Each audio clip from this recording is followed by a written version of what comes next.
Start making room in your arcades. Arcade1up has a new form factor. As you can see behind me, things have gotten shuffled around. There's a couple of cabinets I recently took out because of these deluxe form factors. Seeing these in person is hard to pass up. The last couple of weeks, I picked up a couple of cabs. Mortal Kombat 2 Deluxe and now the Class of 81 Deluxe. These are sold exclusively from Best Buy. And now if you go online, you'll find all three, including the Pac-Man Legacy. There's 12 games on this cabinet, and there's 14 on the Pac-Man and 14 on Mortal Kombat 2. Here's my full review for Arcade1up Deluxe Class of 81.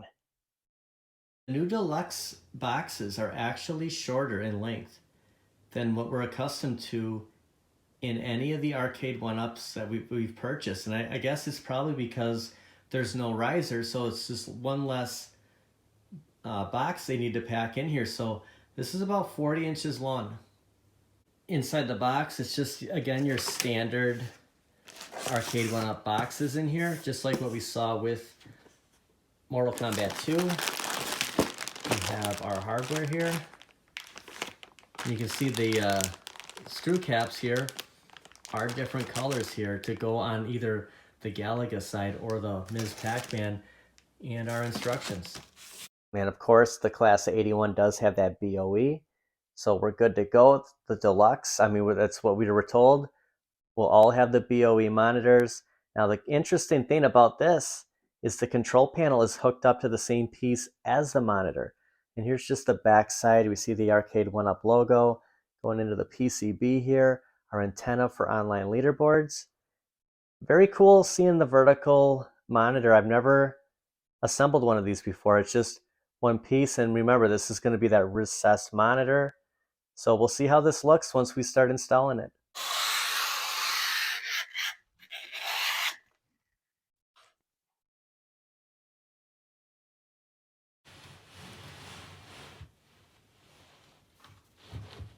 Cabinet stands 61 inches tall, right at 19 inches wide. From back to front, it's 22.5 inches deep. And with the Deluxe being riserless, that's why we're only 19 inches across. The riser adds an inch, so you do have hang off on each side when they do sit on a riser. So it's typically 20 inches wide, but the Deluxe are 19. Arcade1up is doing a great job with their molded coin doors. That chrome finish, the Arcade1up logo, these really stand out. They're a step up from what we were getting.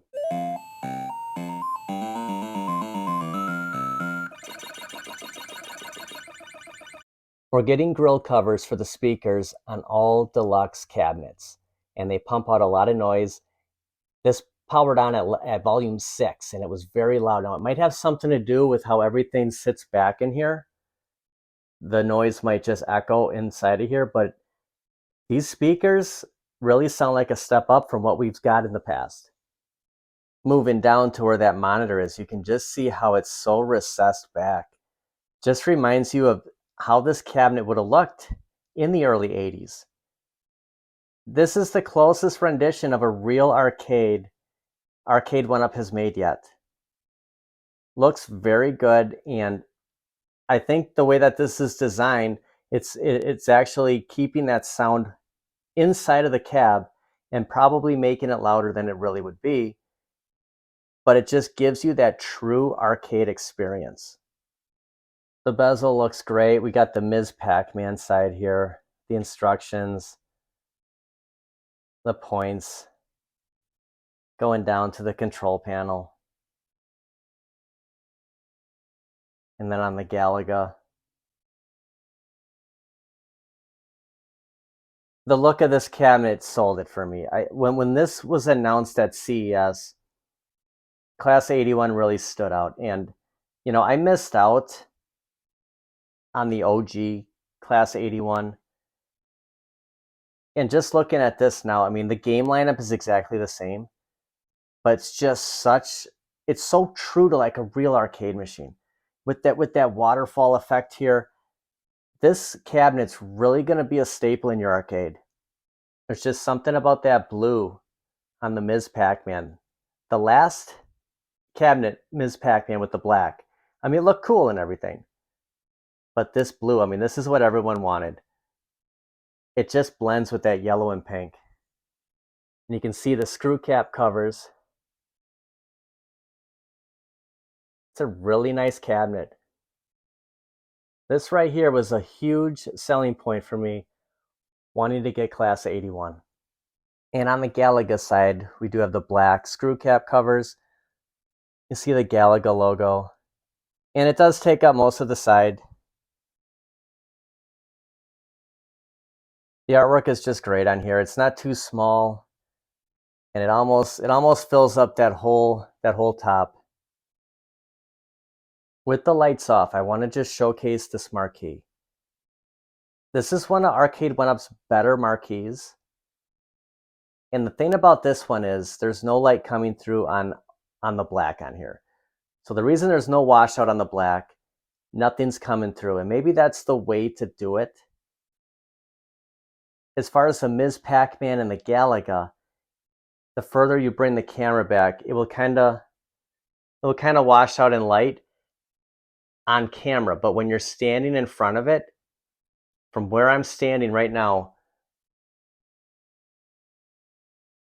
it looks better than what you're seeing right now. I mean, the colors really pop. It's just that on camera,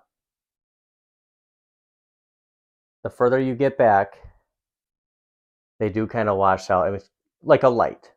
Just comparing it to a Joe Sabos marquee, it's very similar. I mean, the colors, I bring the camera back further here, they don't really get bright. The blue and the red are pretty much staying, and you see the yellow and the purple right there. But I think that the black must not shine through it. I guess that's the trick. As long as the light doesn't shine through on the black, that's what's holding that black. There's no washout. Very similar marquees. You know, they did a great job again, but the difference between a Joe Sabos marquee and an Arcade1up is you're just going to get a little bit more light bleeding through on camera, but not in person. Now this volume is at level 2 right now. Let's do some gameplay here of Galaga. The buttons are the same, but for some reason, they do feel a little bit better. Maybe it's because it's new. Comparing the joystick to my latest purchase, which is the Mortal Kombat Deluxe, this is not the same quality joysticks as you're going to get in the Mortal Kombat 2 Deluxe, but I'm having no problem playing this game. It's not a fighting cab, but I'm going to knock anything about the controls. The joystick's fine, but it's not the best. This cabinet comes with 12 games, and it would have been the same 12 that came out on the original Class 81. Ms. Pac-Man, Dig Dug, Dig Dug 2, Galaga, Galaga 88, Galaxian, Mappy, Rally X, Rolling Thunder, Rompers, the Tower of Druga, Kano Balloon.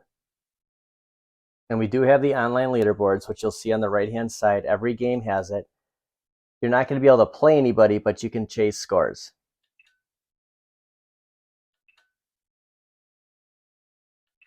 Going into the settings for each game is Pac-Man. Something that I did notice that there's no scan lines in any of these games.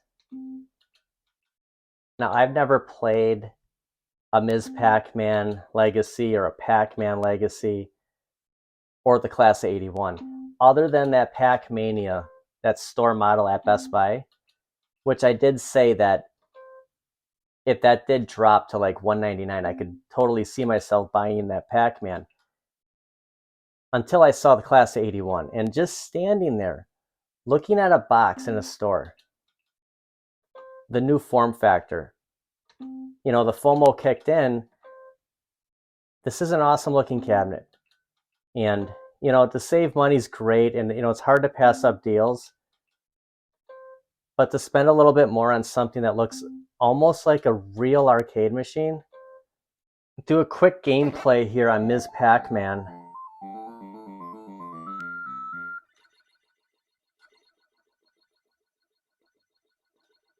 The controls do feel pretty good. It's just not the same caliber as a fighting joystick. And to get back to the main menu, you just press these two buttons on the left at the same time. 3 to 5 seconds. It'll take you right back to the main page. Just seeing how some of these games do look. I just turned the light off to get a better shot here. The colors are really vibrant here. It looks great. We'll jump in here quick.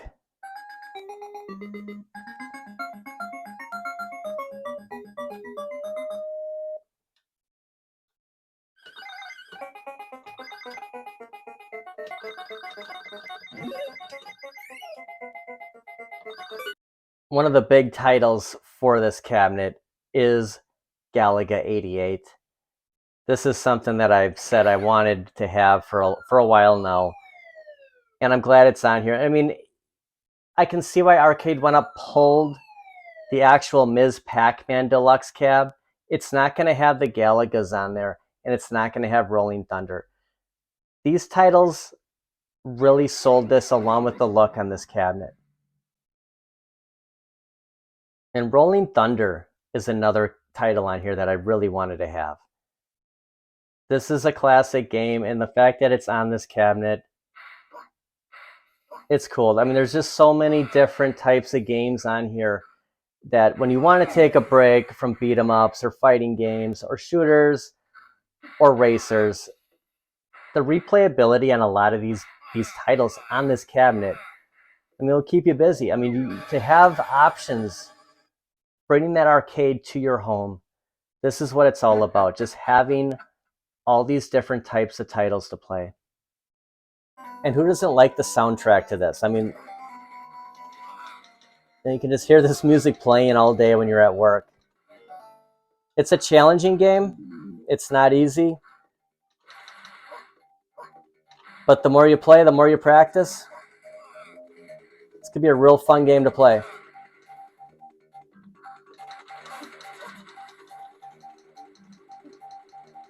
These early 80s titles are perfect for ages of any group.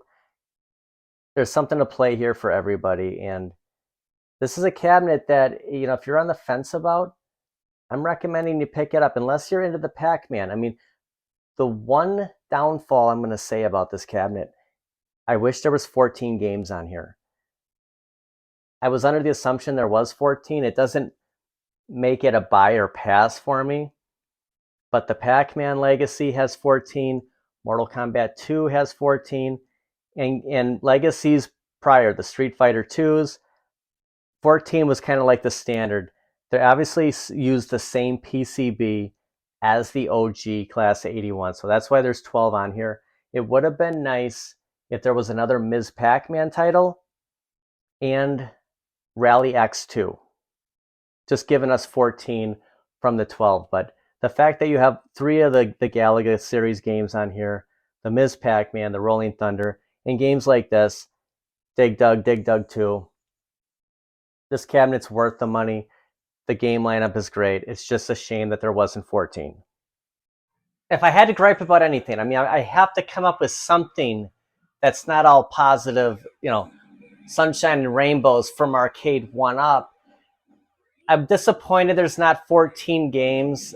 I understand that these are the same 12 that were on the original Class of 81, but I was just under the impression that all Legacies from here on out would have 14 games. It would have been nice to have a second Miss Pac-Man and something like Rally X2 or something. But it's a great cabinet.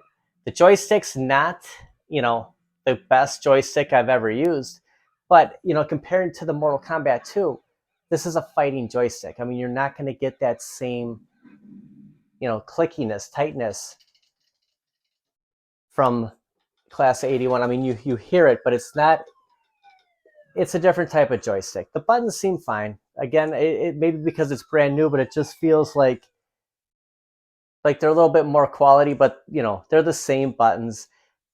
The speaker covers, the grills, are a great touch, and the same with the Mortal Kombat 2. all the Deluxe seem to be having these grills. So anything coming forward, it's a step up. It's a step in the right direction from Arcade1up. We saw the coin doors with that chrome finish for Arcade1up. Just a nice touch.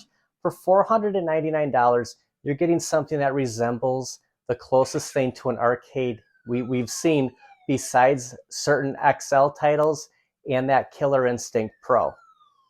All in all, it's a great purchase. And if you want to make that true arcade at home, this is a cabinet to look at. Also look at the sales. Like if you don't want to spend the $499 and you want to get something, a legacy, with a TN monitor, prices are going to drop. As being a consumer, you have your choosing. You have a bunch of different kind of options. You don't always have to buy brand new. But when I saw these at a store, I just couldn't pass them up. You can see behind me, there's room for another arcade. And rumor has it, our next release will be Fast and Furious. So another deluxe form factor, and the collection just keeps adding from Arcade1up. It's exciting times to be in this hobby. Thank you for watching, everybody. I really appreciate you taking the time and watching the review from Arcade1up, class of '81. Collect them all.